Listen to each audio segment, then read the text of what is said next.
Make India উদ্যোগের ফলে বিশ্ববাজারে নতুন ইতিহাস গড়ল ভারত।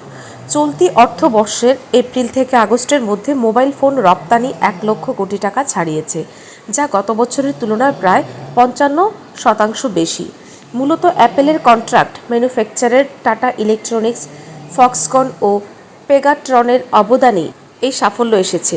শুধু অ্যাপেলের প্রিমিয়াম হ্যান্ডসেট রফতানি করে এসেছে প্রায় 75,000 কোটি টাকার ব্যবসা। একসময় আমদানি নির্ভর ভারত এখন বিশ্ববাজারে অন্যতম বড় রফতানিকারক। বিশেষজ্ঞদের মতে সরকারের প্রোডাকশন লিঙ্কড ইনসেন্টিভ পিএলআই স্কিমই এই অগ্রগতির প্রধান চালিকা শক্তি। আমেরিকার বাজারে বিক্রি হওয়া স্মার্টফোনের প্রায় 44% তৈরি হয়েছে ভারতে। বিশ্লেষকদের মতে এটি শুধু বৈদেশিক মুদ্রা আয় বাড়াচ্ছে না, বরং কর্মসংস্থান ও নতুন বিনিয়োগের দিগন্ত খুলে দিচ্ছে। সব মিলিয়ে মোবাইল রফতানিতে ভারতের এই সাফল্য দেখিয়ে দিচ্ছে মেক ইন ইন্ডিয়া আর কেবল স্লোগান নয়, বরং বাস্তব সাফল্যের প্রতিচ্ছবি।